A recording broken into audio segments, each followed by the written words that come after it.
ومن قرأ كو جانغ سورتين ñaari saar fa aksara wala lopp ñaari saar fi rak'atin ci benn rakka ko wahidatin buy benn sujjóot waru ko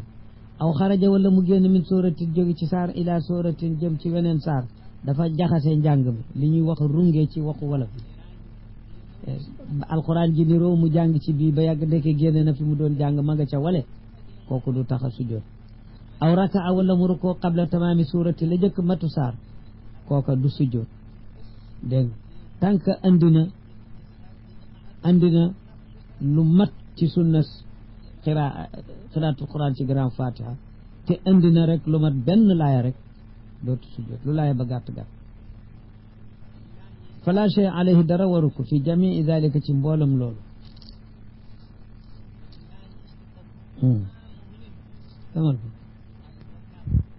ashaara ku junj fi salaatihi ci biir julleem mu junj mooy joxañ bi yadihi ak loxom mënees na caa joxañ aw rasihi wala bopp mënees na caa joxañ ni waaw wala déedéet fala shay alayhi dara warul ko ci yooyu wa man karrara al fatihata ku baamtu fatiha saahiyan doon ko juum sajada baada salaam wa in kaana aamidan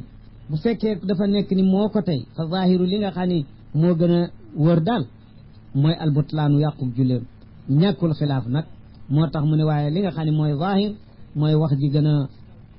fees daal moo gën a mat a jàpp mooy ni kon julli ga day yàqu mboo ko tey allahumma salli ala sayyidina muhammad wa sallim salaamaaleykum soppe xarit yi yéen ñi nga ànd ak seen xarit seen soppe Oustaz Ndoye